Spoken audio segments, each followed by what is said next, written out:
Assalamualaikum warahmatullahi wabarakatuh. Waalaikumsalam warahmatullahi wabarakatuh. Jumpa lagi dengan saya dalam channel Pesan Bunyai tentang pentingnya belajar makrifat. Kali ini saya tetap berkolaborasi dengan Mbah Munajat Karimullah yang akan kami bahas pada pertemuan kali ini, yaitu hakikat suluk. Saya bacakan hadis riwayat Abu Daud. Man salaka tariqan fihi ilman sahalallahu lahu alaihi biha. Yang artinya, barang siapa menempuh jalan suluk untuk mencari ilmu, maka Allah akan memudahkan baginya jalan menuju surga. Nah, hadis tersebut diriwayatkan oleh Abu Daud, Tirmizi, dan Ibnu Majah. Nah, ini hakikat suluk yang kami ingin sampaikan pada pertemuan kali ini, bahwa suluk adalah jalan menuju bertambahnya ilmu melalui naiknya dimensi. Suluk itu dilakukan oleh orang-orang yang telah beriman. Dari hadis tersebut dapat kita sampaikan bahwa suluk adalah untuk mencari ilmu atau bertambahnya ilmu. Dalam hal ini adalah ilmu rohani. Dan selain itu, suluk juga bermakna sebagai tazkiyatun nafs, atau mensucikan kolbu, mensucikan diri melalui zikrullah yang terbimbing. Nah, ini ada tahap-tahapannya atau sistemnya. Yaitu yang pertama adalah orang yang sudah beriman, yang sebelumnya sudah kami sampaikan bahwa orang yang sudah beriman adalah orang yang sudah ditanamkan nur iman dan nur kitab, yang artinya rohani kita sudah mempunyai potensi untuk ketersambungan zikirnya menuju zikir yang terbimbing oleh Allah SWT melalui tali wasilah. Nah, di sini untuk suluk sendiri ini adalah perlakuan yang khusus, zikir yang khusus, waktu yang khusus, dan ada tata caranya khusus juga. Di dalam perjalanan prosesi suluk itu dipimpin oleh pemimpin suluk. Jadi kita tetap melakukan sholat berjamaah, kemudian zikir sendiri, zikir berjamaah, dan ada di tempat yang khusus, yaitu di dalam kelambu. Jadi kita akan bahas bagaimana sebenarnya hakikat suluk yang sesungguhnya. Mari kita sama-sama dengarkan apa yang akan disampaikan oleh Mbah Mon. Coba Mbah Mon. Terima kasih Bu Nyai, ini melengkapi bahasan kita yang kemarin, bahwa kita setelah suluk kemarin ada efek-efeknya yang bisa terlihat secara zahir. Namun ada baiknya biar pemahaman kita lengkap, kita elaborasi lagi, kita urai lagi dalam perspektif substansinya. Bagaimana secara filosofisnya itu sebenarnya apa suluk itu? Suluk sesungguhnya sebuah laku yang dari dulu kala itu sudah dilakukan oleh para pendahulu-pendahulu kita. Bahkan Rasulullah pun melakukan itu. Bahkan hampir seluruh cerita-cerita, kisah-kisah baik Nabi, Rasul maupun para hamba-hamba yang mencari Tuhannya itu selalu diawali dengan suluk, atau biasa dikenal dengan kholwat, atau di Jawa itu namanya bertapa, yaitu mengasingkan diri dari keriuhan duniawi ini. Sehingga benar tadi apa yang disampaikan Bu Nyai, suluk itu dalam rangka tazkiyatun nafas, membersihkan jiwa.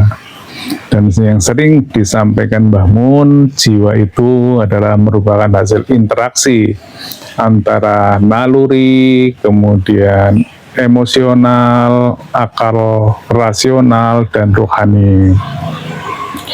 Ketika unsur-unsur naluri, emosional, dan akal rasional menjadi terkendali, maka kesadaran yang muncul menjadi kesadaran rohani.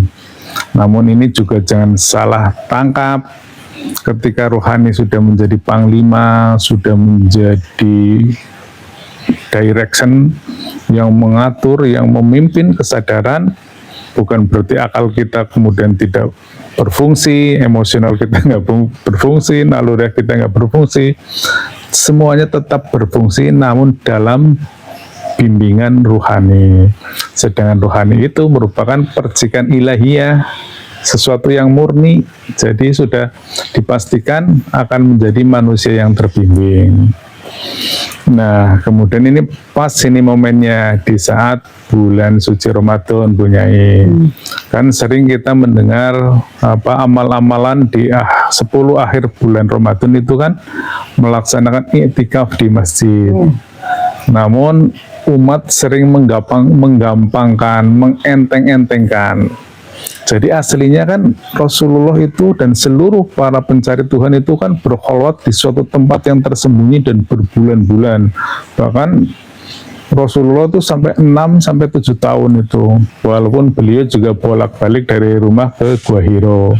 Namun dalam kurun waktu tersebut.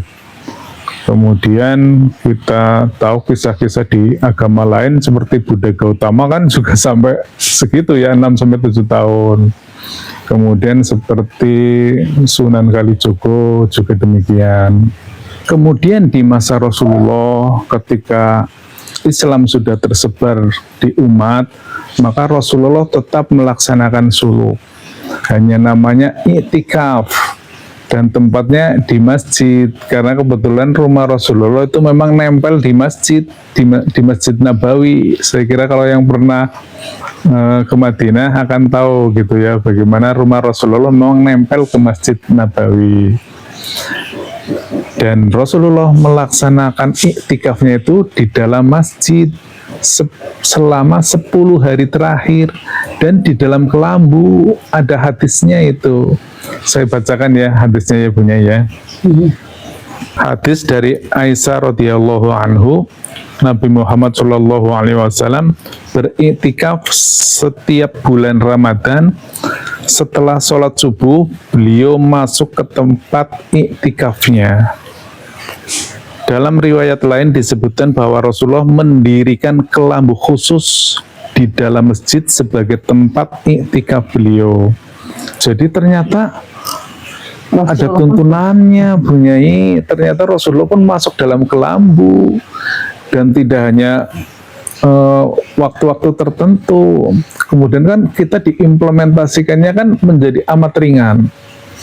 Padahal aslinya itu kholwat itu ya bertahun-tahun, kemudian disimplifikasi menjadi 10 hari, tetapi benar-benar intensif di dalam kelambu. Sekarang kan kemudian banyak ulama-ulama yang yang berfatwa atau yang mengenteng-entengkan hal suluk, hal iktikaf. Bahkan katanya saya pernah mendengar ketika kita berdiam diri sesaat saja dalam masjid itu sudah namanya beriktikaf. Kemudian yang agak lebih lumayan lagi itu setelah tengah malam itu sampai subuh, biasanya di masjid-masjid itu 10 hari terakhir itu namanya iktikaf. Kemudian dimudah-mudahkan lagi iktikaf sama dengan suluk sebagaimana Rasulullah itu sepanjang hari. Jadi kami baru tahu itu setelah kami mengikuti thariqat ini gitu.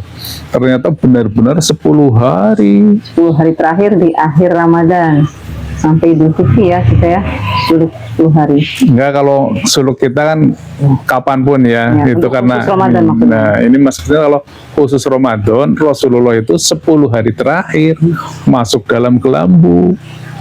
Bahkan untuk urusan nyisir aja kan beliau hanya istilahnya mengeluarkan ininya aja ya, kepalanya disisirin dari istrinya kan, terkait ini kan ya hadis ini itu. Saya kira itu maknanya itu. Jadi menjadi relevan ketika suluk itu dimaknai sebagai tazkiyatun nafas. Demikian Bu Nyai. Ya, baik, ini sudah gamblang juga ya Pak Mbah Munajat dalam penjelasan tentang suluk. Tadi terkait dengan tazkiyatun nafs tadi, bahwa pelaku suluk itu sendiri adalah dilakukan dengan berzikir, zikir kolbu untuk membersihkan jiwa kita. Nah, zikir tersebut adalah zikir yang terbimbing, ada hitung-hitungannya juga, ada tata cara dan aturannya. Dan kita itu dalam zikir suluk itu, kita sejatinya adalah masuk di alam barzah. Jadi ketika kita zikir pembersih jiwa kita, itu memang betul-betul ada yang kita rasakan, seperti yang di dalam surat Yasin ayat 65 ya, bahwa hari ini kami tutup mulut mereka dan berkatalah kepada kami tangan mereka, dan memberi kesaksian kaki mereka terhadap apa yang dahulu mereka lakukan. Jadi penjelasannya adalah ayat ini menjelaskan cara berzikir dengan mulut yang tertutup, lidah yang ditekuk ke dalam, dan jari tangan yang berzikir dengan tasbih, dan kaki yang menyaksikan atau duduk tawaruk terbalik, menyaksikan dan merasakan perjalanan hidup kita sendiri. Yaitu di situ adalah menyaksikan kita sendiri bahwa dosa-dosa kita itu di alam barzah, yaitu dia. Jadi kita betul-betul merasakan kaki kita sakit luar biasa. Ini artinya sama kiasnya seperti kita mencuci baju kita yang sangat kotor gitu ya. Sama, jadi masing-masing akan berbeda. Jadi ketika orang itu, bahkan ini yang lebih nyata lagi, ketika orang itu suka minum-minuman, ketika orang itu suka ngomongin orang, itu kan kita nggak mandi 10 hari. Itu keringat itu bisa bau minuman, juga bisa bau bangkai gitu. Jadi dan ada orang yang misalnya yang dulu ahli kayak perdukunan gitu, yang suka ngirim-ngirim orang itu, dia akan sakit yang luar biasa. Ada tiba-tiba perutnya besar dan lain-lain. Itu biasanya orang-orang yang memang dalam ilmu perdukunan kan ada orang yang ngirim supaya gitulah ya. Jadi dia merasakan sendiri, jadi kembali ke dirinya sendiri, perbuatan dosanya itu ditebuskan pada saat kita bersuluk itu. Jadi memang betul-betul penyaksian, pensucian diri kita itu di situ.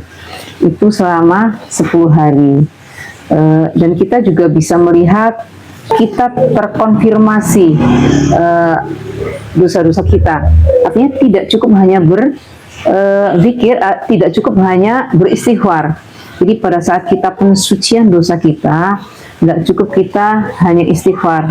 Istighfar kita di situ memang harus istighfar, tetapi tidak merubah kesakitan kita.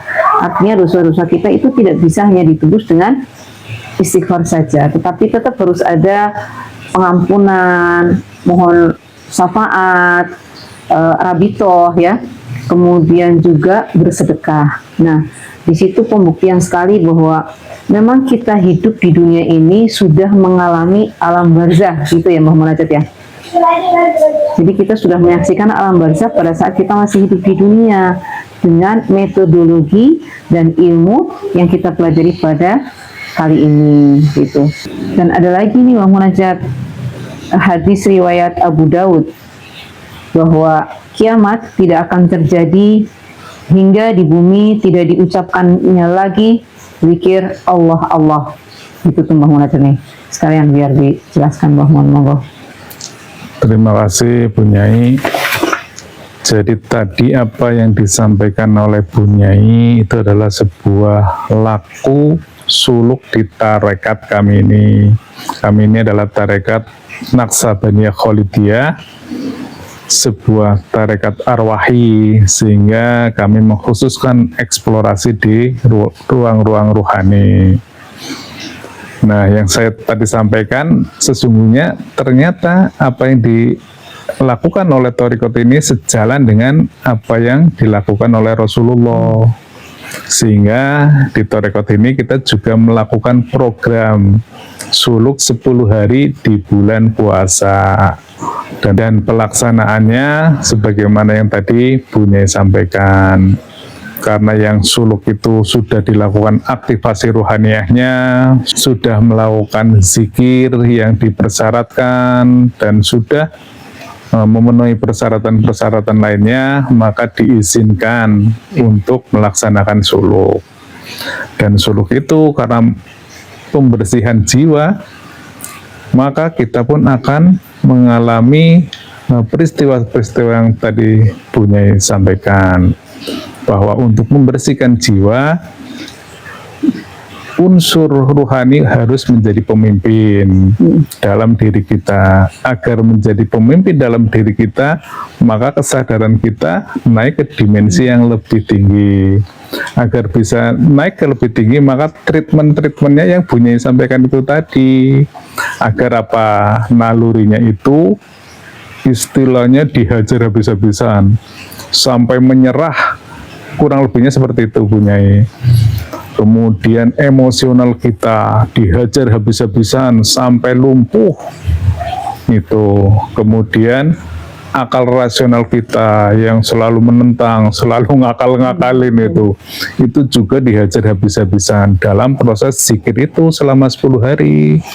Jadi ketika 10 hari proses itu kita laksanakan sesuai dengan kaifiat-kaifiatnya, kita akan menjadi manusia baru dengan kesadaran rohani. Maka yang kemarin Mbak Mun sampaikan, Mbak Mun juga diajar habis-habisan. Karena itu Mbak Mun itu terutama dalam hal rasionalitasnya terlalu dominan, dan untuk menghajar itu dengan rasa sakit yang melampaui batas, itu sampai istilahnya akalnya lumpuh sehingga kesadaran rohaninya menjadi timbul. Namun sekali lagi jangan pula dimaknai ketika rohani kita yang menjadi pemimpin, akal rasional kita menjadi on gitu, emosional kita menjadi nggak ada seperti robot, atau naluriah kita kemudian hilang, itu nggak seperti itu, tetapi menjadi terbimbing. Jadi ruhnya menjadi pemimpin dalam diri kita.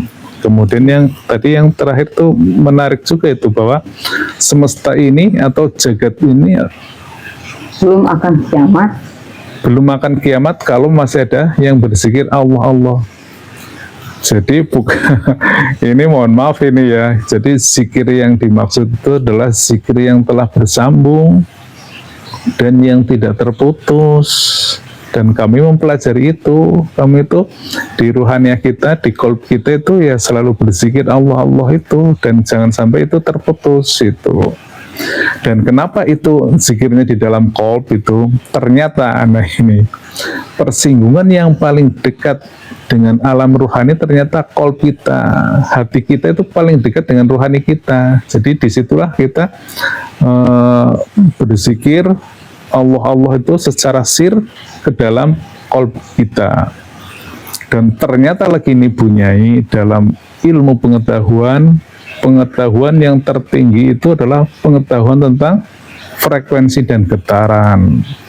Jadi pengetahuan yang masih akal rasional, masih basisnya itu panca indera kita, pembaca virtual kita, itu masih mudah ditipu. Tetapi kalau pakai getaran dan gelombang itu paling presisi. Dan seluruh entitas, seluruh benda-benda makhluk hidup yang ada di semesta ini punya frekuensi dan getaran tersendiri. Nah, seorang mursyid yang waris itu paham itu, Bunyai. Jadi istilahnya gelombang ketuhanan, getarannya itu ada di titik mana? Itu yang dinamakan titik ordinat 0,00, itu gelombang mutlak, gelombang ketuhanan, itu yang bersambung dengan tali ruhani, dengan sistem wasilah. Jadi begitu punya. Ya, jadi tadi zikir yang memurnikan zikirnya ya, Bang Munajat ya.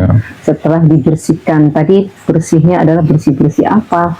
Tadi bersih dari kemelekatan dunia, bagaimana kita belajar apa ya, membuang atau menahan nafsu-nafsu kita gitu ya. Ini karena sebenarnya adalah melawan diri kita sendiri ya, melawan nafsu kita sendiri.